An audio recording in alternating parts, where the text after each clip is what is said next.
Hello everyone, स्वागत है आप सभी का एकलव्य स्टडी पॉइंट पर।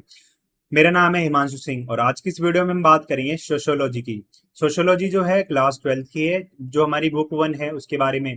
ठीक है, उसका जो चैप्टर 2 है उसके बारे में हम बात करेंगे इस वीडियो लेक्चर में।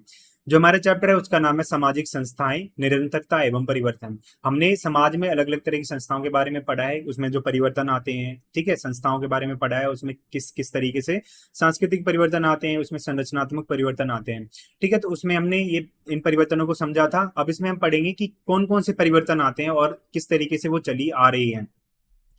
आप हमारा टेलीग्राम चैनल ज्वाइन कर सकते हैं जिसका नाम है class 12th ESP new group. इसका जो लिंक है वो आपको डिस्क्रिप्शन बॉक्स में मिल जाएगा, तो आप वहां से इसको ज्वाइन कर सकते हैं या फिर जस्ट टेलीग्राम पर इसको सर्च कर सकते हैं और वहां से भी इसको ज्वाइन कर सकते हैं। यहाँ पे आपको पीडीएफ नोट्स वगैरह ये सारी की सारी मिलती रहेंगी। आप हमारे डिटेल नोट्स पढ़ना चाहते हैं तो हमारी वेबसाइट को विजिट कर सकते हैं eklavyastudypoint.com। सबसे पहले तो हमें ये जानना है कि हमें ये पार्ट, ये जो हमारे चैप्टर है उसको पढ़ना क्यों है।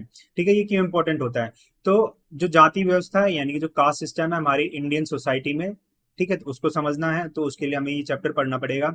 और हमने सुना है कि जो जाति व्यवस्था है वो बहुत टाइम, पिछले टाइम से चली आ रही है, यानी कि प्राचीन भारतीय समाज में भी जाति व्यवस्था थी और आज में जो हमारा आधुनिक भारतीय समाज है उसमें भी जाति व्यवस्था चली आ रही है। तो उनके बीच में जो अंतर है यानी कि उसमें क्या क्या डिफरेंसेस रहे हैं उनको समझना है, उनको जानना है, तो ये चैप्टर इंपॉर्टेंट रहता है। हमने आपको पता होगा कि हमारा जो भारतीय समाज था, प्राचीन भारतीय समाज था, उसमें वर्ण व्यवस्था थी। यानी कि समाज में जो समाज का जो वर्गीकरण था वो वर्ण के आधार पर किया जाता था। और किस तरीके से जाति व्यवस्था का उद्भव हुआ तो उसमें क्या क्या अंतर रहे हैं उनको समझेंगे हम इस चैप्टर में। भारत में जो जनजाति है, ठीक है, वो भी एक संस्था है। ठीक है, तो उसमें क्या क्या परिवर्तन आते रहे हैं, किस किस तरीके से उनकी जो स्थिति है उसमें परिवर्तन रहे हैं, बदलाव आए हैं उनमें, इन चीजों को पढ़ेंगे। और भारत में जो परिवार व्यवस्था यानी कि जो फैमिली सिस्टम है किस तरीके से है, ठीक है, छोटा टॉपिक है, उसको भी हम इस वीडियो में पढ़ेंगे। सबसे पहले अगर हम जाति की बात करते हैं तो एक बहुत प्राचीन संस्था है।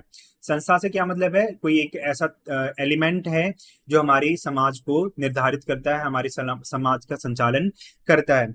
अगर हम जाति की बात करते हैं तो हजारों वर्षों से यानी कि बहुत लंबे टाइम से भारतीय इतिहास का और भारतीय जो संस्कृति है उसका एक अभिन्न अंग रहा है, यानी कि एक इम्पोर्टेंट पार्ट रहा है। ठीक है, जाति जो है वो केवल हमारे अतीत का ही नहीं बल्कि आज का भी एक अभिन्न अंग है। यानी कि जाति जो है पुराने टाइम से तो चली आ रही है लेकिन वो खत्म नहीं हुई है, वो आज भी हमारे साथ, हमारे हमारे एक इम्पोर्टेंट पार्ट के रूप में, हमारे एक इम्पोर्टेंट ऑर्गन के साथ में हमारे साथ चिपकी हुई है। ठीक है, उसके साथ जुड़ी है हमारे साथ। जाति जो है वो एक हिंदू समाज की यानी कि जो हमारी हिंदू सोसाइटी है उसकी संस्थात्मक विशेषता है, यानी कि जो ऑर्गेनाइजेशनल फीचर्स है, कैरेक्टरिस्टिक है, वो है हमारी जाति। ठीक है, इसका क्या मतलब होता है कि जो हिंदू समाज है उसका जो बेसिक आधार है वो जाति है। हिंदू समाज की जो संरचना है वो जाति के आधार पर हो रखी है। अब जो जाति है वो एक सामाजिक व्यवस्था है, हमें पता है। ठीक है, तो इसका जो प्रचलन है वो अन्य धर्मों में भी पाया जाता है। जैसे अगर हम मुसलमानों में बात करते हैं तो यहाँ पे सिया होते हैं, ठीक है, सुन्नी भी पाए जाते हैं, यहाँ पे अलग जो पठान होते हैं वो भी होते हैं। ठीक है, तो अलग अलग तरह की जो जातियां होती हैं हमें मुसलमानों के अंदर जो इस्लाम है उसमें पाए देखने को मिलती हैं। अगर हम ईसाइयों की बात करते हैं, यहाँ पे कैथोलिक जो ईसाई होते हैं वो अलग होते हैं, ऑर्थोडॉक्स अलग होते हैं। ठीक है, तो इनमें भी जातियां पाई जाती है। सिखों की अगर हम बात करते हैं तो इसमें जट होते हैं, ठीक है, और अरोड़ा जो होते हैं वो भी इसी के अंदर आते हैं। तो कहने का मतलब क्या है कि अलग अलग जो धर्म होते हैं उनमें भी जातियां पाई जाती हैं, ना कि सिर्फ हिंदू समाज में मिलती हैं। ठीक है, तो हिंदू समाज में भी होती हैं और अलग अलग जो धर्म होते हैं उनमें भी हमें देखने को मिलती हैं अलग अलग तरह की जो जातियां होती हैं। अब जो जाति है उसका शाब्दिक अर्थ क्या निकलता है, तो किसी भी चीज के प्रकार यानी कि उसका क्या टाइप है उसको समझने के लिए जाति शब्द का इस्तेमाल किया जाता है। ठीक है, जैसे अगर हम बात करते हैं एग्जाम्पल के लिए, अलग अलग तरह के जो आम होते हैं वो आते हैं। ठीक है, तो कौन सा आम किस प्रकार का है, किस जाति का है, वो होता है। जैसे एग्जाम्पल के लिए अगर हम बात करते हैं, दशहरी आम होता है, लंगड़ा आम होता है, अलग अलग तरह के आम होते हैं, उनमें उनका क्या प्रकार होता है और हम ये कहते हैं कि किस प्रजाति का आम है, किस जाति का आम है। ठीक है, तो अलग जो प्रकार होते हैं, टाइप होते हैं, उसका बोध करवाता है। किस वंश का है यानी कि उसकी स्पीसीज क्या है, उसकी वैरायटी क्या है, तो इन चीजों का बोध कराने वाला जो शब्द है वो है जाति। जो जाति शब्द का इस्तेमाल है वो किसी भी अचेतन वस्तु के लिए यानी कि जो अनकॉन्शियस चीज है उसके लिए इस्तेमाल किया जाता है। पेड़ पौधों की जातियों को बताया जाता है, जीव जंतु के बारे में भी बताया जाता है, उनकी जातियों के बारे में। और सबसे फेमस क्या है, मनुष्यों की जातियों को ये बताता है। अगर हम भारतीय भाषाओं की बात करते हैं तो ठीक है, तो भारतीय इतिहास है उसमें जाति का जो प्रयोग है केवल जाति संस्था के रूप में, यानी कि समाज की संस्था के रूप में इसका वर्णन देखने को मिलता है हमें। जाति शब्द की उत्पत्ति कैसे हुई, यानी कि उसका ओरिजिन कैसे हुआ है, तो पुर्तगाली शब्द है कास्टा। ठीक है, तो इसका मतलब क्या होता है, विशुद्ध नस्ल, यानी कि प्योर नस्ल जो होती है उसको बोला जाता है पुर्तगाली लैंग्वेज में कास्टा। अब कास्टा से ही एक शब्द बना है इंग्लिश का कास्ट। अब कास्ट का भी मतलब क्या होता है, नस्ल। ठीक है, तो और कास्ट से ही क्या मिला हमें देखने को मिलता है, जाति।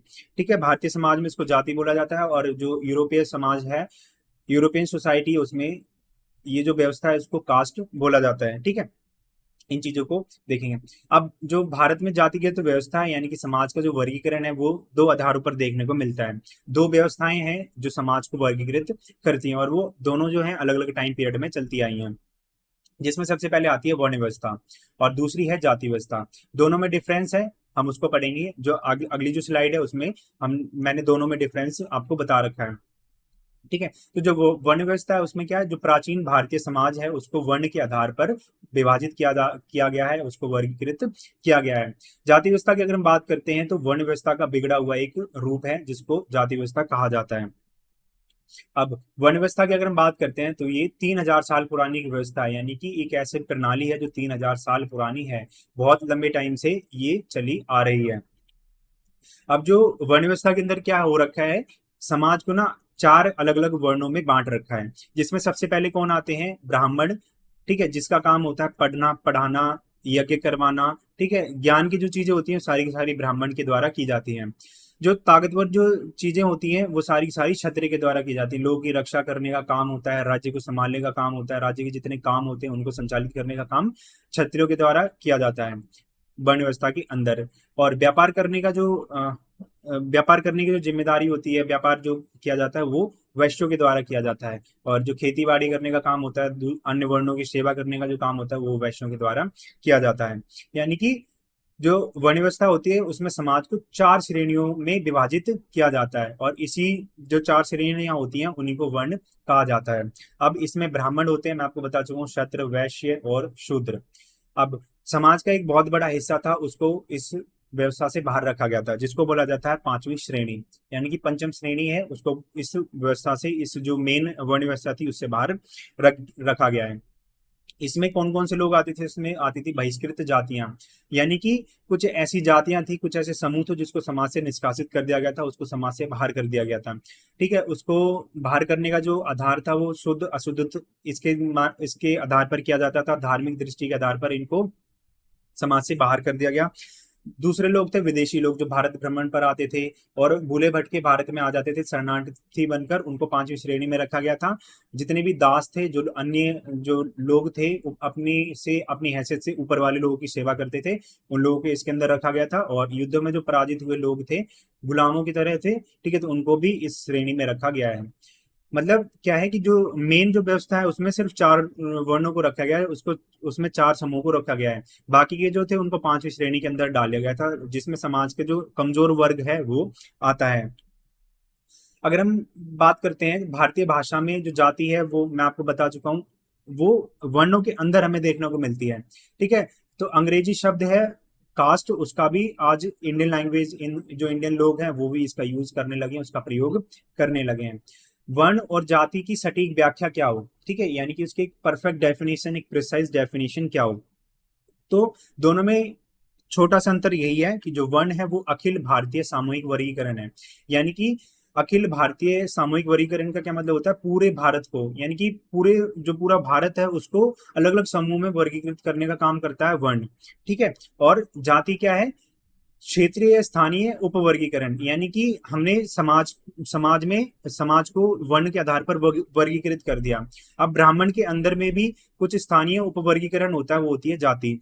हमने समाज को, भारतीय समाज था, एक बड़े हिस्से को हमने क्षत्रिय बना दिया, और उन क्षत्रियों के अंदर में भी उच्च जातियां आ गई, निम्न जातियां आ गई, यानी कि क्षेत्रीय जो भिन्नताएं होती है वो जाति के अंतर्गत आती हैं। अभी हम उसको समझेंगे। अगर हम बात करते हैं वैदिक काल के बारे में, ठीक है। तो ये जो सारी की सारी व्यवस्थाएं थी, जाति व्यवस्था, वर्ण व्यवस्था, ये सारी की सारी वैदिक सभ्यता में, वैदिक संस्कृति में उत्पन्न हुई थी। तो जो वैदिक सभ्यता है उसको हम दो पार्ट्स में पढ़ते हैं। सबसे पहले आता है ऋग्वैदिक काल, जिस काल में ऋग्वेद की रचना हुई थी, समाज के संचालन है ऋग्वेद में लिखे हुए जो नियम है उनके आधार पर किया जाता था। दूसरा आता है उत्तर वैदिक काल, यानी कि जितने अन्य तीन वेद थे उनकी रचना इस काल में की गई थी, और यहाँ से समाज का संचालन था, उसके जो नियम थे, कानून थे, वो बदल गए थे। ठीक है। तो और यहीं से हमें वर्ण व्यवस्था में कुछ बिगड़ा हुआ रूप देखने को मिलता है, जिसने आगे जाकर जाति का एक बड़े स्तर पर रूप ले लिया था। अब वर्ण व्यवस्था है वो, उसके बारे में हम बात करेंगे, और जो जाति व्यवस्था है उसके बारे में, उसमें क्या क्या डिफरेंस होता है उसको समझेंगे। अगर हम वर्ण व्यवस्था की बात करते हैं तो प्रारंभिक जो वैदिक काल था उसमें ये बनी थी, और जो जाति व्यवस्था थी वो उत्तर वैदिक काल में ये इसका चलन स्टार्ट हुआ था, यानी कि ये सभ्यता अस्तित्व में आई थी। अब जो वर्ण व्यवस्था है वो जन्म से निर्धारित नहीं होती है, यानी कि अगर किसी व्यक्ति ने, उसका जन्म ब्राह्मण कुल में हुआ है, ब्राह्मण परिवार में हुआ है, अगर उसका मन नहीं लग रहा है पढ़ने में, पढ़ाने में, यज्ञ करवाने में, तो वो अन्य काम कर सकता है। अन्य काम जैसे वो व्यापार भी कर सकता है, तो वो वैश्य बन सकता है। वो अगर सेवा करना चाहता है तो वो शूद्र बन सकता है। ठीक है। और अगर वो राजा बनना चाह रहा है, जो प्रशासनिक व्यवस्था उसको चलाना चाह रहा है, तो वो क्षत्रिय बन सकता है। यानी कि क्या है, ये जन्म से निर्धारित नहीं है। लेकिन अगर हम जाति की बात करते हैं, वो जन्म से निर्धारित है। अगर कोई यादव है, यादव घर में पैदा हुआ है, तो मरते दम तक यादव ही रहेगा, वो उसको चेंज नहीं कर सकता है। अगर कोई राजपूत है, राजपूत घर में पैदा हुआ है, तो वो हमेशा ही राजपूत ही रहेगा, वो उसमें कोई भी परिवर्तन नहीं कर सकता है। यानी कि जो जाति है वो जन्म से निर्धारित होती है, लेकिन जो वर्ण है वो जन्म से निर्धारित नहीं होता है। जो वर्ण है वो हमारे काम पे निर्धारित होता है, हम किस तरीके का काम करते हैं। जो वर्ण व्यवस्था है उसके जितने भी नियम है वो ज्यादा कठोर नहीं है। ठीक है। और ये ज्यादा बड़ी भी नहीं है, यानी कि पूरे भारत को, पूरी जो भारतीय समाज है बड़े स्तर पर, हमने उसको चार वर्गों में वर्गीकृत कर दिया, उसको विभाजित कर दिया। लेकिन अगर जाति व्यवस्था की हम बात करते हैं, इसके जो नियम है वो काफी कठोर हैं, वो बहुत ज्यादा हार्ड है, बहुत ज्यादा सख्त है। जाति व्यवस्था है जो है, माता पिता की जाति में ही जन्म होता है। ठीक है। तो उसी में हमें रहना पड़ता है।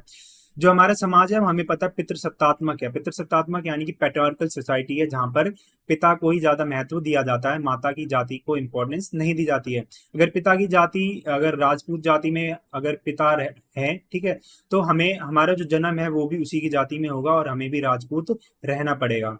अगर हमारा जन्म महार जाति में हुआ है, अगर हमारे पिता महार जाति में आते हैं, तो हमारी जो जाति होगी वो भी महार ही रहेगी। ठीक है। तो जो जाति व्यवस्था है वो माता पिता की जाति में ही जन्म जन्म होता है हमारा, वही हमें विरासत में मिलती है। जो वर्ण व्यवस्था है उसमें स्थान परिवर्तन वो है सामान्य है, यानी कि हम उसमें परिवर्तन कर सकते हैं। अगर हम ब्राह्मण हैं, हम क्षत्रिय बन सकते हैं, हम क्षत्रिय हैं वैश्य बन सकते हैं, हम वैश्य हैं तो ब्राह्मण बन सकते हैं। ठीक है। हम ब्राह्मण हैं, अगर हमारे अंदर वो क्वालिटीज नहीं है तो हम शूद्र भी बन सकते हैं। ठीक है। तो इसमें जो स्थान परिवर्तन होता है वो सामान्य रहता है, यानी कि हम उसमें इजीली चेंज कर सकते हैं। लेकिन जो जाति व्यवस्था होती है वो चुनाव का विषय नहीं होती है, यानी कि हम उसमें कोई भी इलेक्ट नहीं कर सकते, हमारे पास कोई भी चॉइसेस नहीं होती हैं। हमारा जिसमें जन्म हुआ है हमें उसी में रहना पड़ता है, उसको हम बदल नहीं सकते हैं। जो भी विवाह होता है, समूह के जो सदस्य होते हैं, यानी कि जाति के सदस्य होते हैं, उन्हीं के बीच में होता है, उन्हीं के अंदर होता है। अब जो जाति है, जाति सदस्यता में खाना बांटने के जो नियम होते हैं वो भी आते हैं, कि हमें खाना किसके साथ खाना है, किस तरीके से खाना खाना है, क्या क्या खाना है। तो इस तरह के जो नियम होते हैं वो भी जाति के अंदर आते हैं, जाति व्यवस्था के अंदर आते हैं। जो जाति है उसमें एक अधिक्रमित स्थिति पाई जाती है। अधिक्रमित स्थिति का मतलब क्या होता है, एक हायरार्की पाई जाती है, यानी कि एक ऐसा हमें स्ट्रक्चर देखने को मिलता है जहां पर कुछ जातियां जो होती हैं अपने आप को श्रेष्ठ बताती हैं। ठीक है। कुछ जातियां होती हैं वो अपने आप को मध्य बताती हैं, और कुछ जातियां होती हैं वो एक दूसरे को निम्न बताती हैं, यानी कि निचली जातियां मानती हैं। ठीक है। तो इस तरीके से, जैसे श्रेष्ठ जाति की अगर हम बात करते हैं तो इसमें जो ब्राह्मण है उनको श्रेष्ठ माना जाता है, राजपूत इनको श्रेष्ठ माना जाता है। मध्यम में जैसे यादव हो जाएंगे। ठीक है। इस तरीके के जो लोग होते हैं, यादव जातियां के समकक्ष जो आती हैं वो मध्यम में आ जाती हैं। अगर हम निम्न जाति की बात करते हैं, जो धोबी हो गए, नाई वगैरह हो गए, तो उनको निम्न जाति के अंदर समाज ने रखा होता है। ठीक है। तो यानी कि एक अधिक्रमित स्थिति पाई जाती है, एक हायरार्किकल स्थिति पाई जाती है, जिसमें समाज का वर्गीकरण एक अधिक्रम में कर रखा होता है, एक रैंक बना रखी होती है, कौन ऊपर आएगा, कौन उसके नीचे आएगा, कौन सबसे नीचे आएगा। ठीक है। कौन निम्न जाति में है, कौन उच्च जाति में है। तो इस तरीके की जो स्थिति होती है जाति व्यवस्था के अंदर पाई जाती है। ये जाति जो होती है खंडात्मक संगठन होती है। खंडात्मक संगठन कैसे होती है कि हमने एक अधिक्रम बना दिया कि जो ब्राह्मण है वो उच्च जाति में आएगा, ठीक है। तो ब्राह्मण का जो पदवी रहेगी वो सबसे ऊंची रहेगी इस जाति व्यवस्था के अंदर। प्राचीन जो जाति व्यवस्था थी उसके अंदर ब्राह्मण की जो स्थिति है वो सबसे ऊपर थी। अगर हम खंडात्मक संगठन, खंडात्मक स्थिति के बारे में बात करें तो ब्राह्मणों में भी हमें अलग अलग तरह की जातियां देखने को मिलती हैं, ठीक है। जैसे शर्मा हो गए, ठीक है, तो वो उच्च जाति के हो गए, शांडिल्य हो गए, ठीक है। तो इस तरीके से मतलब समझ रहे हो ना कि जाति के अंदर भी हमें अलग अलग तरह की जातियां देखने को मिलती हैं, उपजातियां देखने को मिलती हैं। तो वो है तक होता है खंडात्मक संगठन, अलग अलग सेगमेंट हमें देखने को मिलते हैं। एक जाति में जन्म लेने वाला व्यक्ति है और उस जाति से जुड़े जो व्यवसाय हैं उनको ही कर सकता है, उसको अपना सकता है। जैसे एक जाति है धोबी जाति, ठीक है, तो उसके अंदर जो लोग पैदा हुए उनका काम ही क्या होगा, कपड़े धोने का काम होगा, ठीक है। तो वो जो धोबी के बच्चे जो होते हैं अगर उनके पैदा हुए हैं, ठीक है, तो वो कपड़े धोने का ही काम करेंगे, जाति व्यवस्था के अंदर ऐसा माना जाता है। जो जाति है वो एक बहुत असमान संस्था है, यानी कि बहुत एक गलत संस्था है जो समाज में भेदभाव को बढ़ा रही थी।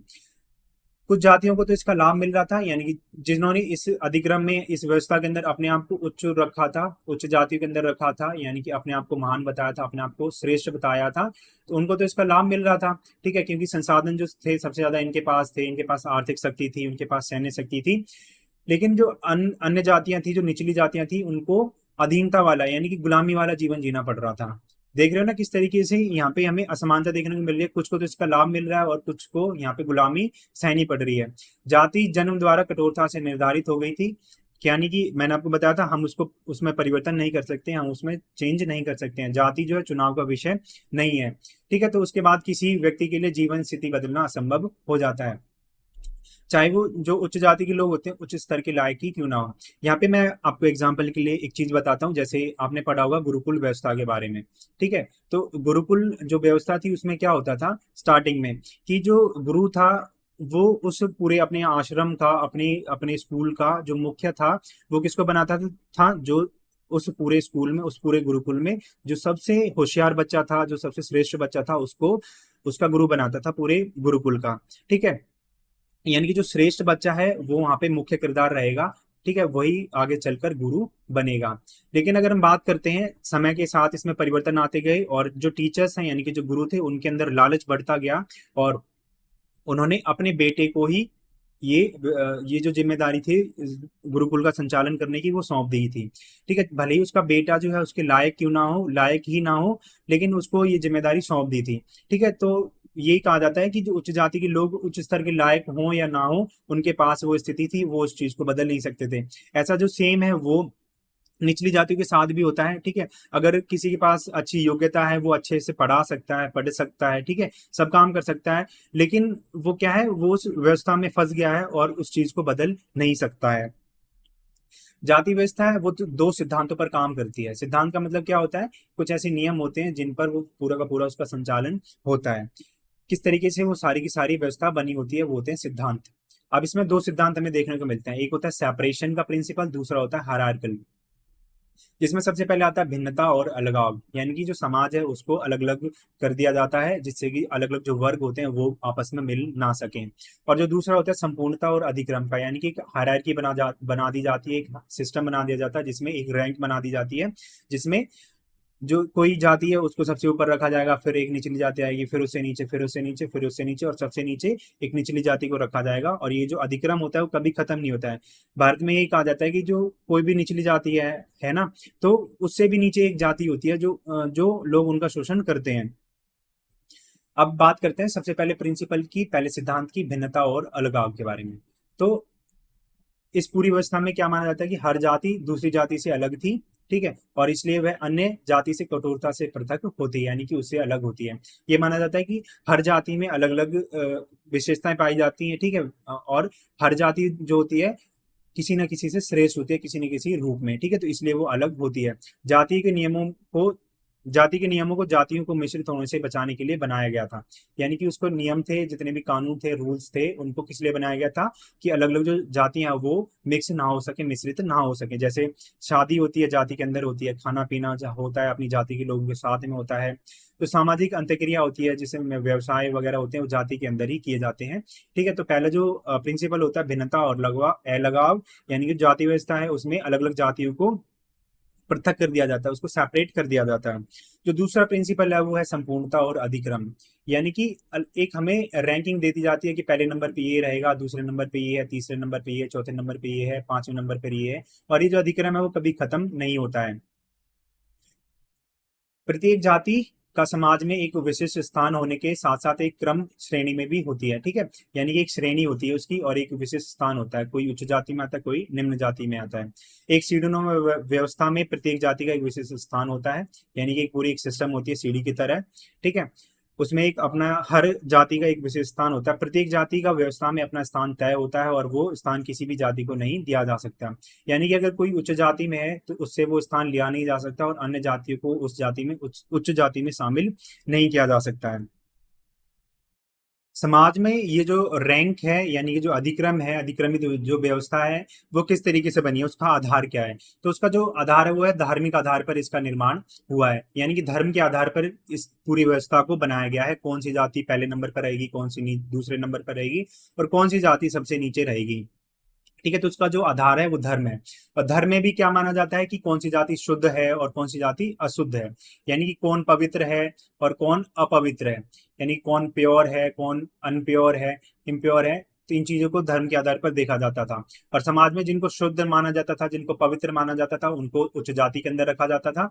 और जो जिनको अपवित्र माना जाता था, जिनको अशुद्ध माना जाता था, उनको निम्न जाति के अंदर रखा जाता था। अब जैसे उच्च जाति में जो लोग थे उनके पास आर्थिक शक्ति थी, उनके पास सैन्य शक्ति थी, यानी कि समाज में इनकी जो स्थिति थी वो काफी ज्यादा मजबूत थी। समाज में जितने संसाधन थे उन पर इनका आधिपत्य था, उनका अधिकार था। वहीं पर जो निम्न जाति के जो लोग थे उनकी जो स्थिति वो कमजोर थी और ये जितने भी लोग थे वो कमजोर वर्ग से आते थे।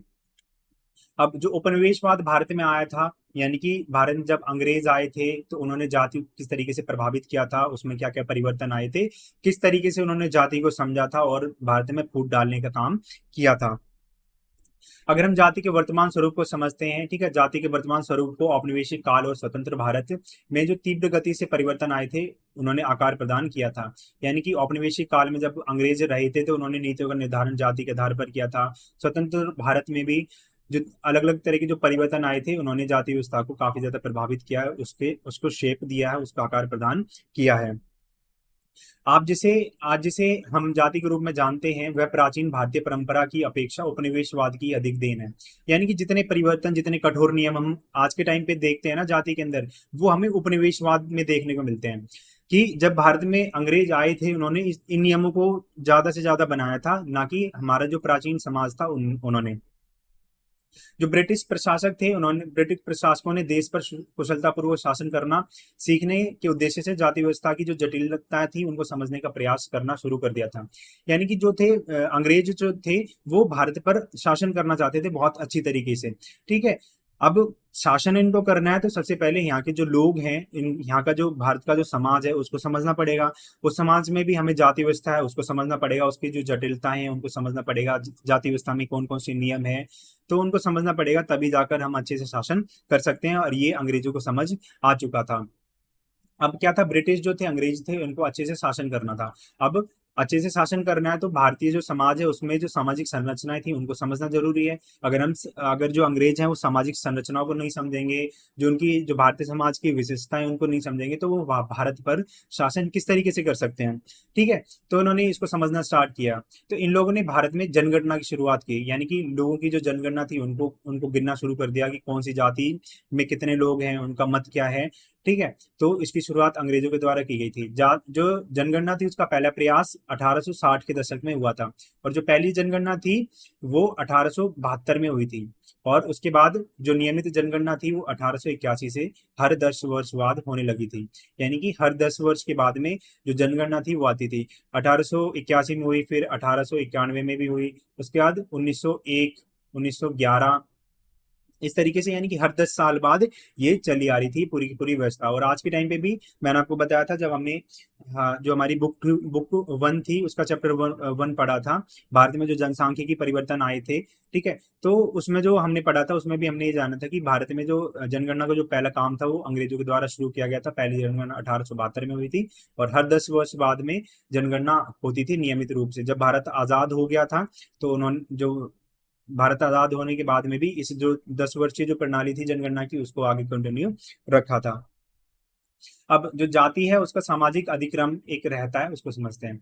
तो अंग्रेजों को ये बात समझ आ चुकी थी कि जाति क्या है, एक सामाजिक व्यवस्था है, और इस सामाजिक व्यवस्था का भी एक अधिक्रम है, यानी कि रैंकिंग है, तो हमें उसको समझना पड़ेगा।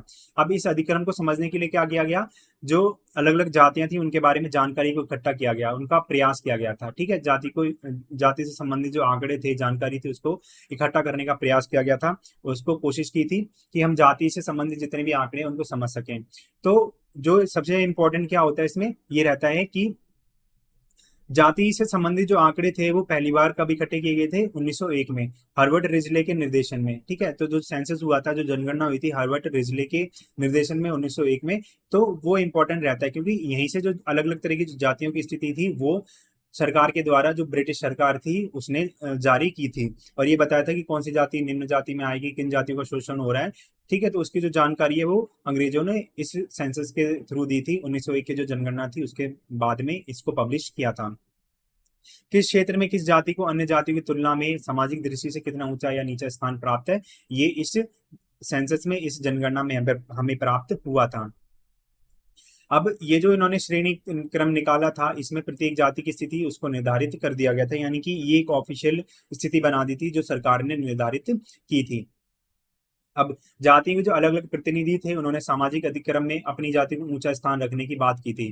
ठीक है, ऊंचा रखने की मांग की थी, और ये कहा था कि हमारी जो जाति है वो पुराने टाइम से ही, प्राचीन टाइम से ही चली आ रही थी, और इसके लिए उन्होंने अलग अलग तरह के जो पुराण थे, अलग अलग तरह के जो पौराणिक ग्रंथ थे, उनका सहारा लिया था, और उनका रेफरेंस देकर ये बताया था कि हम पुराने टाइम से ही ऊंचे स्थान पर रहे हैं, तो हमें हमारी जाति को हमेशा ऊंचा रखा जाए। अब क्या था, जाति जो संस्था थी उसमें भारी हस्तक्षेप होने लगा, यानी कि अंग्रेजों ने इसमें हस्तक्षेप करने लगे, उसमें इंटरफेस करने लगे, तो जाति का एक नया जीवन स्टार्ट हो गया था, यानी कि जाति में यहाँ पे परिवर्तन स्टार्ट हो गए थे, जो बदलाव थे वो प्रारंभ हो गए थे।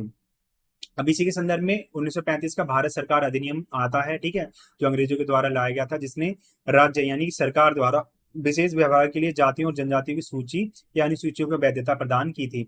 अब ये कह दिया गया था कि जातियों में कौन कौन सी जातियां आएंगी और जनजातियां आएंगी, तो उनकी सूचियों को निर्धारित कर दिया गया था। इसमें जो बेसिकली था, समाज में जो पिछड़ी जातियां थी, जिनके साथ शोषण हो रहा था, जिनके साथ समाज में गलत भेदभाव हो रहे थे, उनको इन सूचियों और अनुसूचियों के अंदर रखा गया था।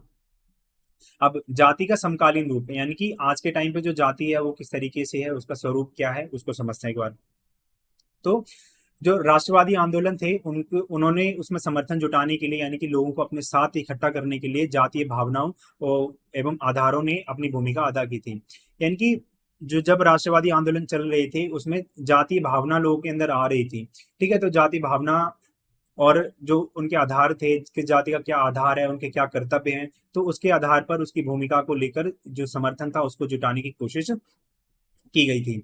जो अस्पृश्य समझने वाली जो जातियां थी, जिनको समाज में अनटचेबल माना जाता था, और ये जो जातियां थी ये समाज की सबसे पिछड़ी जातियां मानी जाती थी।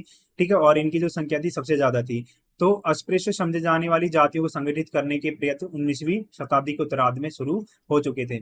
यहाँ पे अलग अलग तरह के जो समाज सुधारक थे वो आ गए थे। ठीक है, जैसे अगर हम बात करते हैं तो B.R. अम्बेडकर यहाँ पे आ चुके थे, महात्मा गांधी आ चुके थे, और अलग अलग तरह के जो नेता थे वो आ चुके थे, और उन्होंने समाज में समानता लाने की कोशिश की थी। समाज में जो भी भेदभाव थे उनको खत्म करने का प्रयास शुरू कर दिया था। अब महात्मा गांधी और बाबा साहब अम्बेडकर ने 1920 के दशक से ही अस्पृश्यता के उन्मूलन के लिए आंदोलन शुरू कर दिए थे। महात्मा गांधी ने जो हरिजन संघ था उसकी स्थापना की थी। ठीक है, हरिजन संघ की स्थापना की थी। जो बाबा साहब अम्बेडकर थे उन्होंने गोलमेज सम्मेलन में भाग लिया था, जिससे कि सरकार की तरफ से जो पिछड़ी जातियां हैं, जो समाज का वंचित वर्ग है, दलित हैं, उनकी सहायता की जा सके और उनको विशेष स्थान दिया जा सके। ठीक है, जिससे कि जो समाज में अस्पृश्यता है उसको खत्म किया जा सके, उसका उन्मूलन हो सके। राष्ट्रवादी आंदोलन जाति को एक सामाजिक कुरीति और फूट डालने की औपनिवेशिक युक्ति मानता था। यानी कि जितने भी राष्ट्रवादी नेता थे वो ये मानते थे कि जो जाति है, जो भी हम भेदभाव कर रहे हैं अपने समाज में, वो एक कुरीति है, यानी कि एक अच्छी रीति नहीं है, अच्छी एक परंपरा नहीं है। और ये जो अंग्रेज हैं ये इस युक्ति का पालन कर रहे हैं, और जो भारतीय समाज है, भारतीय में जितने भी लोग हैं उनमें आपस में फूट डालने का काम कर रहे हैं। ठीक है, तो राष्ट्रवादी जो लोग थे उन्होंने जाति को एक सामाजिक कुरीति माना था, और जो भारतीय समाज में जितने लोग हैं उनमें फूट डालने का एक फूट डालने की जो औपनिवेशिक युक्ति है उसको इन्होंने माना था। अब जाति उन्मूलन में राज्य की जो स्थिति थी वो क्या थी, क्योंकि अब भारत आजाद हो चुका था। अब जाति उन्मूलन के संदर्भ में जो राज्य था वो एक संकट में फंसा हुआ था, यानी कि राज्य के सामने एक संकट आ चुका था कि हम जाति का उन्मूलन किस तरीके से करेंगे। अब इसमें राज्य के समक्ष हमें दो चुनौतियां देखने को मिलती हैं, दो चैलेंजेस थे। पहला क्या था कि जो जाति प्रथा थी, राज्य जाति प्रथा के उन्मूलन के लिए प्रतिबद्ध था, यानी कि उसको खत्म करना चाह रहा था, और भारत के संविधान में भी इसका स्पष्ट रूप से उल्लेख मिलता है हमें। ठीक है, भारत का संविधान वो कहता है कि किसी भी प्रकार का जो भेदभाव है समाज में, चाहे वो लिंग के आधार पर हो, चाहे जाति के आधार पर हो, किसी भी आधार पर हो, वो अवैध होता है। ठीक है, तो वो इमीडिएटली इफेक्ट में आता है। ठीक है, तो जो भारत का संविधान है वो भी इसको स्पष्ट रूप से इसको बताता है कि भारत देश है उसके अंदर जाति जो व्यवस्था है वो खत्म हो चुकी है। जो दूसरी स्थिति थी वो ये थी कि राज्य जो है उन सुधारों को लाने में असमर्थ था। असमर्थ क्यों? क्योंकि जाति व्यवस्था थी वो अपने पैर बहुत बुरी तरीके से पसार चुकी थी, उसकी जो जड़ें हैं काफी ज्यादा गहरी थी, तो उसको उतनी अच्छी तरीके से खत्म नहीं किया जा सकता था। ठीक है, तो उसको इतनी आसानी तरीके से उसको खत्म नहीं किया जा सकता था, उसको सुधारा नहीं जा सकता था। ठीक है, तो इसमें अनिच्छुक थी, यानी कि उसकी इच्छा भी नहीं थी इन सुधारों को लाने की। ठीक है, तो ये इसकी एक स्थिति थी। अब इसमें राज्य की क्या क्या भूमिका थी? तो राज्य ने ये माना था कि अगर हम अलग अलग क्षेत्रों में कुछ परिवर्तन करेंगे, अगर वहां पे हम जाति को नकार दे बिल्कुल पूरी तरीके से, तो जाति जो व्यवस्था है वो अपने आप ही खत्म हो जाएगी, वो स्वतः ही उसका नाश हो जाएगा। अब जो राज्य था उसने कुछ परिवर्तन किए अलग अलग क्षेत्रों में, जैसे औद्योगिक क्षेत्रों में औद्योगिक नीतियां थी वो लेके आई। ठीक है, सामाजिक और सांस्कृतिक परिवर्तन करे थे उन्होंने, और राजनीतिक क्षेत्र में भी कुछ परिवर्तन आए थे। अब इनके जरिए जो जाति थी उसका उन्मूलन करने का प्रयास किया गया था। अब औद्योगिक क्षेत्र में जो जाति थी वो किस तरीके से प्रभावित कर रही थी जाति व्यवस्था को। अब जो राज्य जो है जाति प्रथा की ओर आंख बंद करके काम करेगा तो उससे जातीय संस्था का उन्मूलन हो जाएगा, यानी कि जो राज्य जितनी भी नीतियां लेकर आता है, जितने भी कानून बनाता है, अगर उसमें जाति प्रथा को देखेगा ही नहीं तो वो अपने आप ही खत्म हो जाएगी, जाति जो संस्था है उसका अपने आप ही उन्मूलन हो जाएगा। राज्य के विकास संबंधी कार्यकलाप यानी कि जितने भी एक्टिविटी है उसकी निजी उद्योग की वृद्धि ने आर्थिक परिवर्तन लाकर अप्रत्यक्ष रूप से जाति संस्था को प्रभावित किया है। अब प्रभावित करने का क्या मतलब? वो कमजोरी ही नहीं हुई है, वो उसका जो रूप है वो और ज्यादा मजबूत हो गया, वो और ज्यादा जटिल हो गई थी।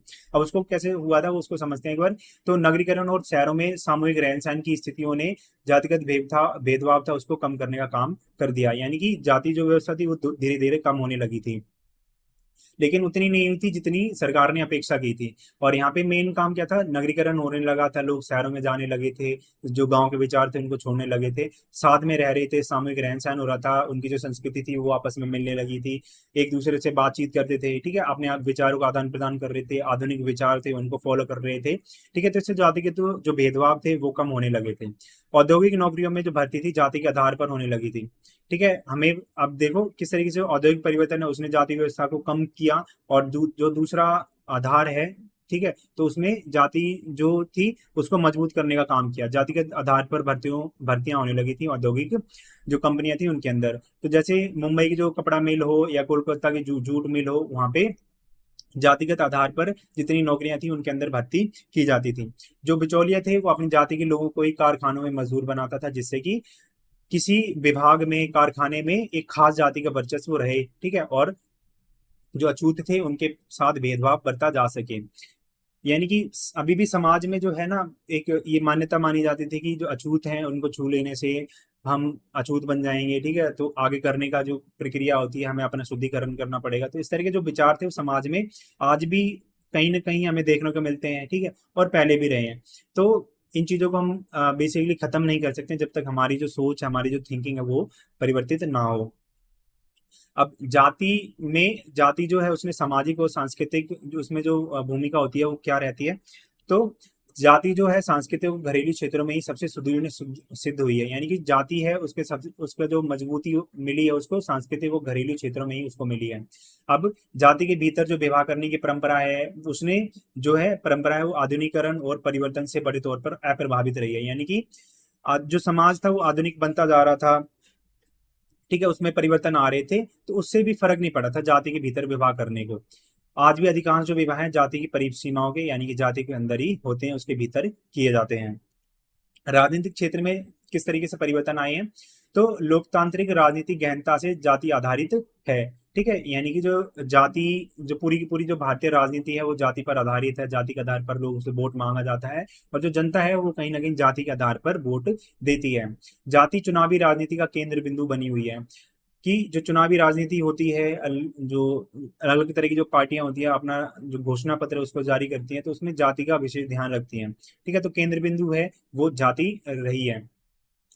अगर हम बात करते हैं 1980 के दशक से जाति आधारित जो राजनीतिक दल हैं वो भी सामने आने लगे थे। ठीक है, अलग अलग तरह की जो जातियां थी, क्षेत्रीयवाद शामिल हो गया था इसके अंदर, अलग अलग तरह की जो जातियां थी उनके दल उभर कर आने लगे, और बड़े स्तर पर उन्होंने जातियों के लिए विशेष अधिकारों की मांग करनी शुरू कर दी थी। जातीय भाईचारे की भूमिका चुनाव जीतने में निर्णायक रहने लगी थी। हम हमारा जो भारतीय समाज है आज के टाइम पे वो जाति को बहुत ज्यादा महत्व देता है। ठीक है, ये अगर कोई इलेक्शन में खड़ा हुआ है, कोई नेता खड़ा हुआ है, तो उसको जातीय भाईचारे के नाम पर वोट दिया जाता है, भले वो काम कुछ करे या ना करे। परिवर्तन होने स्टार्ट हो गए थे। ठीक है, परिवर्तन की इन प्रक्रियाओं को समझने के लिए समाजशास्त्रियों ने नई नई संकल्पनाएं गढ़ी थी। ठीक है, यानी कि अलग अलग तरह के कॉन्सेप्ट थे, नए नए कॉन्सेप्ट सामने आने लगे थे, जिसमें जो सबसे पहले था वो संस्कृतिकरण था। संस्कृतिकरण मैंने आपको पढ़ाया था कि इसमें क्या होता है कि जो उच्च जातियां होती हैं उनकी जो जीवन शैली होती है वो अलग होती है। ठीक है, यानी कि उनकी जो जीवन पद्धति होती है वो अलग होती है, तो उसका जो अनुसरण है यानी कि उनका जो पालन है वो निम्न जाति के द्वारा किया जाता है। तो इसी को संस्कृतिकरण कहा जाता है, यानी कि अपनी संस्कृति को छोड़कर दूसरी संस्कृति को अपनाना संस्कृतिकरण कहलाता है। जो दूसरा कॉन्सेप्ट आया था वो प्रबल जाति का आया था। अब हम इसको जानते हैं, प्रबल जाति क्या होती है। प्रबल जाति का क्या मतलब होता है, एक बार उसको समझते हैं। अभी तक हम इसमें पढ़ते आ रहे हैं, जो जाति है, जातिगत एक अधिक्रम होता है। इसमें क्या होता है, सबसे पहले एक जाति आती है, उच्च जाति, फिर आती है मध्य जाति, ठीक है, मध्यम वर्ग की आती है जाति, और जो सबसे नीचे आती है वो आती है निचली जाति, जिसको निम्न जाति कहा जाता है। अब इसमें क्या था कि जब भारत आजाद हो गया था, स्वतंत्रता भारत को मिल चुकी थी, तो वहां पर उच्च जाति के जो लोग थे उनके पास ज्यादा संसाधन थे, उनके पास ज्यादा भूमि थी। अब जो भूमि पर उनके जो अधिकार थे उनको उनसे छीन लिया गया, और उनसे जो निचली जातियां थी, यानी कि जो मध्य वर्ग की जो जातियां थी, निम्न जातियां थी, उनको दे दिए गए। अब मध्य वर्ग की जो जातियां दी गई इन्हीं को बोला जाता था प्रबल जाति। अब एक बार हम उसको समझते हैं कि ये जो प्रबल जाति है वो क्या है, उसका क्या मतलब है। अब ऐसी जातियां जिनकी जनसंख्या काफी बड़ी होती थी और जिन्हें स्वतंत्रता के बाद किए गए भूमि सुधारों द्वारा भूमि के अधिकार दिए गए थे। भूमि सुधारों ने पहले के जितने भी दावेदार थे, यानी कि उनके जो मालिक थे, उनसे अधिकार छीन लिए गए थे। यानी कि भारत में भूमि सुधार आए थे स्वतंत्रता के बाद। अब स्वतंत्रता के बाद ये सुधार आ चुके थे। ठीक है, और उसके बाद जितने अधिकार थे उनको दिए गए, वो उनको बोला जाता है प्रबल जाति। ये जो पहले के दावेदार थे वो कौन थे, यानी कि जो प्रबल जाति थी उससे पहले भूमि पर जिसका अधिकार होता था वो थे पहले के दावेदार, और वो कौन थे, तो ऊंची जातियों के कुछ ऐसे सदस्य होते थे जो लगान वसूलने के अलावा खेती और अर्थव्यवस्था में कोई भी भूमिका नहीं करते थे, उसका मतलब उसमें कोई काम नहीं करते थे। ये अक्सर उस गांव में भी नहीं रहते थे, और उनका मेन काम था लगान वसूल करने के लिए आना था, और ये बाहर शहरों में, बाहर जो कस्बे थे उनमें रहते थे। अब ये जो भूमि अधिकार थे अगले स्तर के दावेदारों को मिल गए थे, यानी कि जो मध्य वर्ग आया था उसको मिल गए थे। जब उन्हें भूमि अधिकार मिल गए थे, उन्होंने पर्याप्त आर्थिक और शक्ति को प्राप्त कर लिया था, और उनके पास में एक जनसंख्या का बहुत बड़ा हिस्सा था, बहुत बड़ा सपोर्ट था। ठीक है, तो उनकी बड़ी जनसंख्या ने भी चुनावी लोकतंत्र के इस युग में उन्हें राजनीतिक शक्ति प्रदान की थी। अब देख रहे हो ना किस तरीके से जो उच्च जाति के जो अधिकार थे वो उनसे छीन कर उनसे निचली जाति को दे दिए गए थे, और उनके पास आर्थिक शक्ति आ गई थी, क्योंकि उन्हें भूमि के अधिकार प्रदान हो चुके थे, उनको मिल चुके थे। ठीक है, तो उनके पास पैसा आने लगा, खेती करने लगे, और उनकी जो जनसंख्या थी काफी बड़ी थी। ठीक है, तो लोकतंत्र के माध्यम से उनको राजनीतिक शक्ति प्राप्त हो गई थी। ये मध्यबद्ध जातियां देहाती इलाकों में प्रबल जातियां बन गई थी। यानी उच्च जातियों की जो नीचे वाली जातियां थी वो जो शहरी जो गांव गांव का एरिया होता है, देहाती एरिया, वहां पर प्रबल जातियां बन गई थी, इनका वर्चस्व स्थापित हो गया था, क्षेत्रीय राजनीति और खेती अर्थव्यवस्था में भूमिका अदा करने लगी थी। नेक्स्ट टॉपिक है हमारा जनजातीय समुदाय। तो जो जनजाति है वो एक आधुनिक शब्द है, यानी कि आज के टाइम पे जो शब्द हम यूज करते हैं वो है जनजाति। ठीक है, तो जनजाति एक जो है आधुनिक मॉडर्न वर्ड है, जो ऐसे समुदायों के लिए यूज होता है, प्रयुक्त होता है, जो बहुत पुराने हैं, बहुत पुराने टाइम से। ठीक है, उपमहाद्वीप में जो भारतीय उपमहाद्वीप है उसमें रहते आ रहे हैं, और यहाँ के सबसे पुराने निवासी माने जाते हैं जनजातीय समुदाय के लोग। जो जनजातियां हैं ऐसे समुदाय थे जो किसी लिखित धर्म ग्रंथ के अनुसार किसी धर्म का पालन नहीं करते हैं, यानी कि उनके पास कोई धर्म ग्रंथ नहीं है, कोई किताब नहीं है जिसका वो पालन करते हैं, वो धर्म का भी पालन नहीं करते, उनके लिए कोई धर्म नहीं होता है। उनका कोई सामान्य प्रकार का राज्य या राजनीतिक संगठन नहीं होता है, यानी कि वो एक संगठन के रूप में, एक राजनीतिक संगठन के रूप में नहीं रहते हैं, एक राज्य के रूप में नहीं रहते हैं, वो सिर्फ एक समाज के रूप में रहते हैं। और उनके समुदाय कठोर रूप से वर्गों में भी वर्गीकृत नहीं है। जिस तरीके से जाति व्यवस्था थी उसमें जो समाज था, जातिगत जो समुदाय थे उनमें अधिक्रम पाया जाता था, लेकिन जनजातीय जो समुदाय था उसमें अधिक्रम नहीं पाया जाता था। जो उनका पूरा समुदाय था, पूरा जो समाज था, वो वर्गों में वर्गीकृत नहीं था। और कहीं कहीं हमें देखने को भी मिलता है तो उनके जो नियम थे बहुत ज्यादा इजी थे, बहुत ज्यादा आसान थे, उसमें परिवर्तन हो सकता था। ठीक है, जो जनजाति समुदाय में जितने लोग थे वो ना तो हिंदू थे और ना ही गैर हिंदू। इसको हम आगे पढ़ेंगे कि वो हिंदू क्यों नहीं थे और गैर हिंदू क्यों नहीं थे, क्योंकि अगर हम इनकी और हिंदू संस्कृति को देखें, जो जनजातीय संस्कृति है और हिंदू संस्कृति है उसमें कुछ ना कुछ समानता देखने को मिलती है। और कहीं कहीं ऐसे तथ्य आते हैं जहाँ पर ये लोग जितने भी जनजातीय समुदाय थे वो हिंदू धर्म में आ जाते थे और उनसे बाहर चले जाते थे। ठीक है, तो हम ये नहीं कह सकते कि वो ना तो हिंदू थे और ना ही गैर हिंदू। यहाँ पर जाति प्रथा भी नहीं थी, यानी कि लोगों को लोगों के साथ शोषण नहीं होता था, लोगों के साथ भेदभाव नहीं होता था। वहां पर उच्च जातियां नहीं थी, निम्न जातियां नहीं थी, वहां पर जितने भी संसाधन थे उन पर सभी लोगों का समान अधिकार था। इन लोगों की जो संस्कृति थी पूरे समाज से काफी ज्यादा अलग थी, यानी कि भिन्न थी, और इसीलिए काफी ज्यादा विरोध विरोध भी होता रहा था, यानी कि ये लोग इसके ज्यादा अगेंस्ट थे। किसके ज्यादा, उसको हम आगे पढ़ेंगे।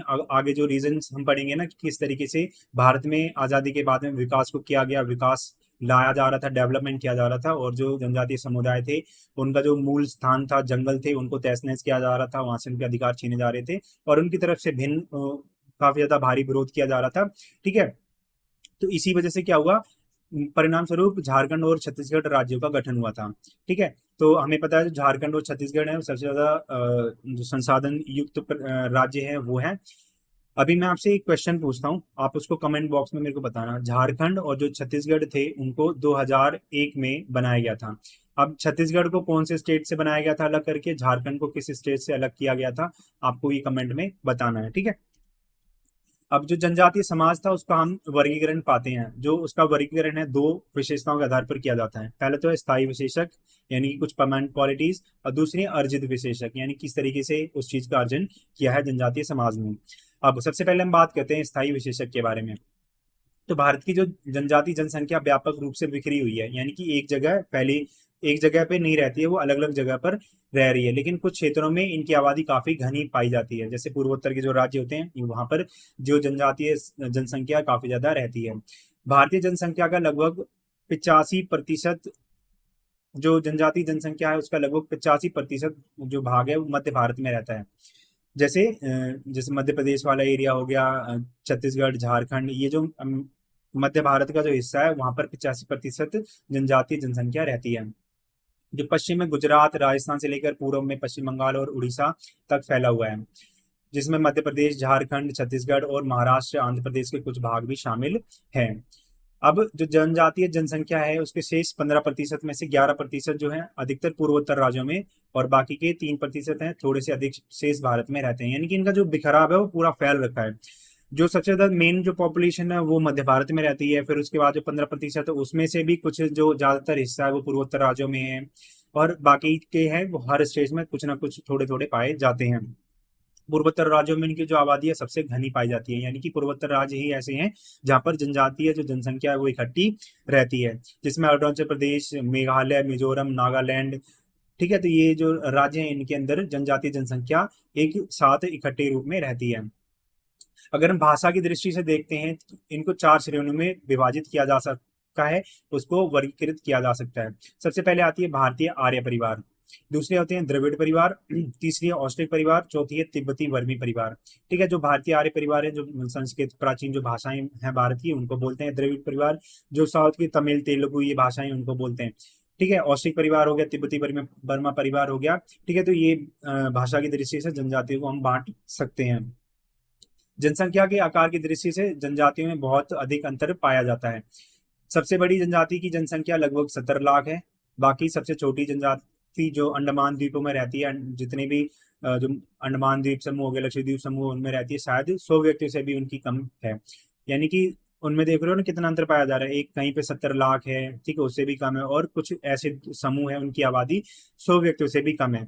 सबसे बड़ी जनजातियां उसमें गोंडा, भील, संथाल, ओराव, मीना, बोडो, सुंडा, मुंडा, ये सब आते हैं, ठीक है। जनजातियों की जो कुल जनसंख्या है 2001 की जनगणना के अनुसार भारत की समस्त जनसंख्या का लगभग 8.2% है, ठीक है, लगभग 8.2 करोड़ व्यक्ति हैं। अब जो अर्जित विशेषक है वो क्या है, उसमें जो वर्गीकरण है दो मुख्य कसौटी के आधार पर किया जाता है। सबसे पहले आजीविका के जो साधन है उसके आधार पर, और हिंदू समाज में उनके समावेशन, यानी कि हिंदू समाज में उनका किस तरीके से इंक्लूजन होता है उसके आधार पर इनको बांट सकते हैं। अब आजीविका के आधार पर जनजातियों को मचुआ, खाद्य संग्राहक, आखेटक, यानी कि जो शिकार करते हैं उनको आखेटक बोला जाता है, झूम खेती करने वाले, कृषक और बागान, तथा जो औद्योगिक कामगार होते हैं उनकी श्रेणियों में इनको बांटा जा सकता है, उसको वर्गीकृत किया जा सकता है। अगर हिंदू समाज के हम प्रतिरूप के दृष्टि से बात करते हैं तो भी एक बहुत बड़ी कसौटी है, क्योंकि जनजातियों की अभिवृत्ति यानी कि उनका एप्टीट्यूड था, उनके बीच में काफी ज्यादा अंतर पाया जाता है। कुछ जातियां थी वो हिंदुत्व की ओर, जो कुछ जनजातियां थी वो हिंदुत्व की ओर झुकी हुई थी, लेकिन कुछ जातियां ऐसी थी जो हिंदुत्व से नफरत करती थी, उसका विरोध करती थी और उसके खिलाफ प्रतिरोध करती थी। अब जो जनजाति थी वो एक संकल्पना की जीवनी, उसको पढ़ते हैं एक बार। तो 1960 के दशक में विद्वानों के बीच में इस प्रश्न को ये आ गया था, वाद विवाद होता रहा था, उस पर डिबेट चलती रहती थी, क्या इनको हिंदू समाज में माना जाए या फिर इनको हिंदू समाज से अलग माना जाए। प्रश्न ये था कि क्या जनजातियों को जाति आधारित हिंदू कृषक समाज के एक सिरे का विस्तार माना जाए, यानी कि जो हिंदू समाज है उसका एक विस्तार मान लिया जाए जनजाति को, या पूर्ण रूप से वे अलग थी, यानी कि भिन्न प्रकार का समुदाय है। अब कुछ लोग थे जो इसके पक्ष में थे और कुछ थे इसके विपक्ष में।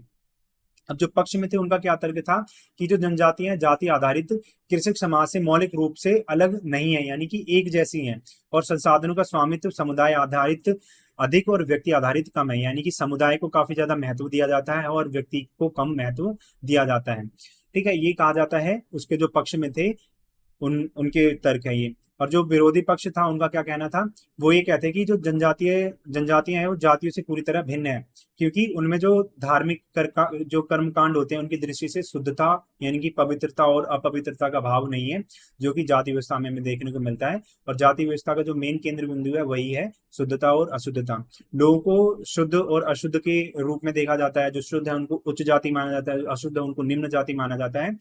लेकिन अगर हम बात करते हैं जनजातियों के बारे में तो यहाँ पर शुद्धता और अशुद्धता का कोई कॉन्सेप्ट नहीं होता है, ठीक है, तो इसीलिए ये जातियों से पूरी तरह अलग है। अब इस वाद विवाद के बाद अंत में ये निर्णय लिया गया था कि जो जितनी भी जनजातियां हैं, ठीक है, वो हिंदू समाज का एक हिस्सा हैं, ठीक है। तो इस तरीके से जो जनजातियां थी, जनजाति समूह थे, उनको हिंदू समाज में शामिल करने का काम शुरू हो गया था। अब ये शामिल करने का काम था वो अलग अलग प्रक्रियाओं के माध्यम से किया जा रहा था, यानी कि अलग अलग तरह के जो प्रोसेस थे उनके द्वारा इनको शामिल किया जाता था, उनको हिंदू समाज में एकीकृत किया जा रहा था। अब ये जो प्रक्रियाएं थी उसमें पहली आती है संस्कृतिकरण। संस्कृतिकरण के मैंने आपको क्या बताया था, उसमें पढ़ाया था मैंने आपको कि जो उच्च जातियों की जो जीवन पद्धति होती है उसका अनुसरण जो उनसे निम्न जातियां होती हैं वो करने लगती हैं, तो वो प्रक्रिया होती है वो संस्कृतिकरण कहलाती है। अब इसमें सवर्ण हिंदुओं द्वारा विजय के बाद विजितों को जो शूद्र वर्ण था उसके अंतर्गत शामिल करना शुरू कर दिया था। और जो दूसरी प्रक्रिया थी वो थी पर संस्कृति ग्रहण, यानी कि जातीय अधिक्रम में उनको शामिल करने का काम शुरू हो गया था। अब राष्ट्रीय विकास होने लगा था क्योंकि भारत आजाद हो चुका था, और बनाम जनजातीय विकास, यानी कि किस तरीके से राष्ट्रीय विकास की कीमत और जनजातीय विकास को चुकानी पड़ रही थी, ठीक है। तो सरकार और जनजातीय जो समुदाय थे उनके बीच में विरोध उत्पन्न होने लगा था, ठीक है। तो इसलिए हम इसको पढ़ते हैं राष्ट्रीय विकास बनाम जनजातीय विकास, यानी कि नेशनल डेवलपमेंट वर्सेज जो ट्राइबल डेवलपमेंट है उसके बारे में, किस तरीके से जो राष्ट्रीय का विकास था वो बढ़ने लगा था लेकिन जनजातीय विकास था वो घटने लगा था। अब जनजातीय लोगों का जो निवास स्थान है वो क्या था, हमें पता है वो लोग जंगलों में रहते थे, वो ग्रामीण परिवेश में रहते थे। अब इनका जो निवास स्थान है वहां पर देश का जो महत्वपूर्ण खनिज भंडारण है वो है, ठीक है, यानी कि जो सबसे ज्यादा खनिज है वो जंगलों में पाया जाता है, जो गाँव के एरिया होता है उनमें हमें देखने को मिलता है।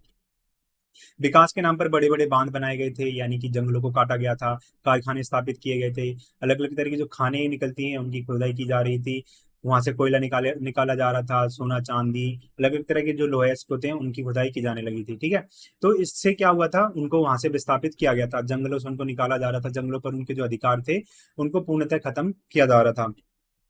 अब जनजातीय लोगों को शेष भारतीय समाज के विकास के अनुपात में एक अधिक कीमत चुकानी पड़ी थी। ठीक है, यानी कि जनजातीय जो लोग थे उनको अपनी अपनी संपत्ति देनी पड़ रही थी, जिसकी वजह से भारतीय समाज का विकास हो सके।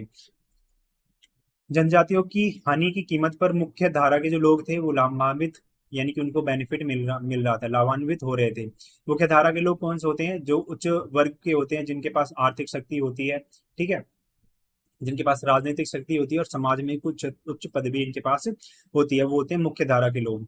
ठीक है, तो इनकी यानी कि जो कीमत है वो कौन चुका रहा है, वो जनजातीय समुदाय चुका रहा है, लेकिन इसका जो लाभ है मुख्य धारा के जो लोग हैं, जो समाज में ऊंचे लोग हैं, उच्च वर्ग के लोग हैं, उनको मिल रहा है। जनजातीय लोगों से उनकी जमीनें छीनने की प्रक्रिया शुरू हो गई थी। अब इन्होंने इसके लिए संघर्ष करना स्टार्ट कर दिया था। तो नए नए जो जनजातीय राज्य थे उनका उद्भव शुरू हो गया था, जैसे झारखंड, छत्तीसगढ़। ठीक है, तो उनको अलग राज्य का दर्जा मिलने लगा था। सरकार ने जो कठोर कदम थे उठाए, जिससे कि विद्रोह भड़कने लगा था, क्योंकि ये लोग संघर्ष कर रहे थे और सरकार इनको खत्म कर रही थी। ठीक है, तो विद्रोह था वो भड़कने लगा था, पूर्वोत्तर राज्यों की अर्थव्यवस्था, संस्कृति और समाज को हानि पहुंचने लगी थी इसकी वजह से, क्योंकि अब वहां पे संघर्ष स्टार्ट हो गया था। ठीक है, उनकी तरफ से प्रतिक्रियाएं शुरू हो गई थी कि आप हमारे जंगल काट रहे हो, हमारे साथ गलत कर रहे हो। ठीक है, और अपना विकास कर रहे हो, हमारी जो संस्कृति, हमारी अर्थव्यवस्था, हमारा समाज है, उसको हानि पहुंचा रहे हो। अब हम बात करते हैं समकालीन जनजातीय पहचान, यानी कि आज के टाइम पे जो जनजातीय आइडेंटिटी है, ट्राइबल आइडेंटिटी है, उसके बारे में। तो मुख्य धारा की प्रक्रियाओं में जनजातीय समुदाय के जबरदस्ती समावेशन का प्रभाव जनजातीय संस्कृति पर पड़ा था।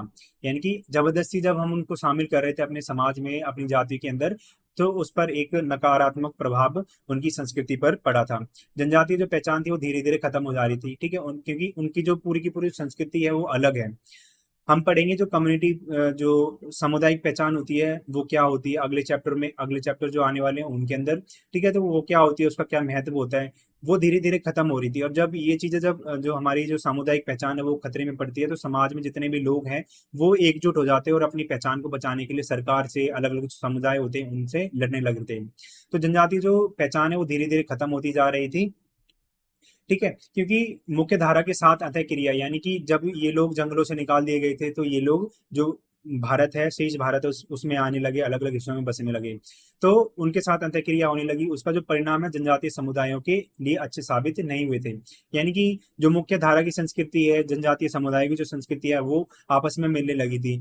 ठीक है, तो मुख्य धारा के जो लोग थे, उच्च जाति के जो लोग थे, अमीर लोग थे, उन पर तो उनका अच्छा प्रभाव पड़ रहा था, यानी कि उनको लाभ मिल रहा था, लेकिन जो जनजातीय समुदाय थे उनकी संस्कृति नष्ट हो रही थी। इसकी वजह से उनको अच्छे परिणाम नहीं मिले थे जनजातीय समुदायों को। इसके लिए विरोध शुरू हो गया था और सरकार ने नए राज्यों की स्थापना शुरू की थी, और जिसमें छत्तीसगढ़ और झारखंड राज्यों की स्थापना की गई थी। जनजातीय लोगों को विशेष कानून के तहत रखा जाने लगा था और इनकी जो स्वतंत्रता थी उसको सीमित कर दिया था, उनको लिमिटेड फ्रीडम दी जाने लगी थी। मणिपुर, नागालैंड जैसे जितने भी पूर्वोत्तर राज्य हैं उनके लोगों को वो अधिकार प्राप्त नहीं थे जो भारत के अन्य नागरिकों को प्राप्त हैं। जैसे कोई दिल्ली में रहता है तो उसको जो अधिकार प्राप्त हैं, वो नागालैंड, मणिपुर में जो लोग रहते हैं उनको अधिकार प्राप्त नहीं है। इन राज्यों को, जितने भी पूर्वोत्तर राज्य थे जहां पर सबसे ज्यादा विद्रोह होते थे, उनको उपद्रवग्रस्त राज्य घोषित किया गया था। और ये कहा गया था कि यहीं से सबसे ज्यादा विद्रोह होता है और यहाँ पर सैनिक फोर्स होता है, जो होता है उसको यहाँ पे स्थापित किया गया था, जिससे कि जो विद्रोह था उसको, उसका दमन किया जा सके। यहाँ पर उठने वाले जो विद्रोह थे उसको सरकार ने कठोर कदम उठाकर इनका दमन कर दिया है। अब हम बात करते हैं, हमारा जो लास्ट टॉपिक है वो है परिवार और नातेदारी। छोटा टॉपिक है। तो हम जानते हैं हमारा जो जन्म होता है एक परिवार में होता है। परिवार में यहाँ पे हमारे माता पिता होते हैं, भाई बहन, ठीक है, दादा दादी, चाचा चाची। ठीक है, तो ये हमारे आसपास जो लोग होते हैं उनसे मिलकर एक परिवार बनता है। हमें जितने भी परिवार के सदस्य होते हैं उनसे लगाव महसूस होता है, यानी कि उनके साथ एक अटैचमेंट हमारे जुड़ जाती है, हमारे इमोशंस जुड़ जाते हैं। ठीक है, अटैचमेंट हमें फील होता है। लेकिन परिवार में जितने भी सदस्य होते हैं उनके बीच में वाद विवाद चलते रहते हैं, भाइयों के बीच में लड़ाई झगड़ा चलता रहता है, जो कि कॉमन है।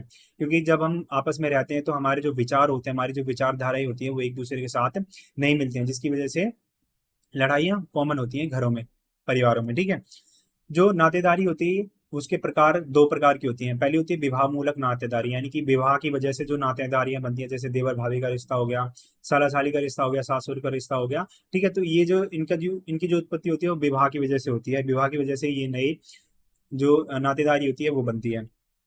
एक होती है रक्त मूलक, यानी कि जो ब्लड से जो ओरिजिनल हमारे रिलेशंस होते हैं वो होते हैं, जिसमें माता पिता भाई बहन ये सब आते हैं।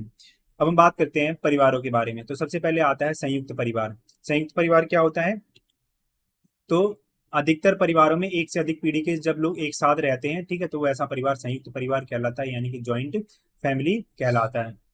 अगर हम एकल परिवार के बारे में बात करते हैं, तो एक ऐसा परिवार होता है जिसमें सिर्फ पति पत्नी और बच्चे ही रहते हैं। ठीक है, तो ये होता है एकल परिवार, जिसको हिंदी में बोलते हैं न्यूक्लियर फैमिली। ठीक है, तो ये होता है हमारा चैप्टर खत्म, और इसकी जो पीडीएफ है वो आपको टेलीग्राम चैनल पर मिल जाएगी, तो आप वहां से इसको डाउनलोड कर सकते हैं। धन्यवाद।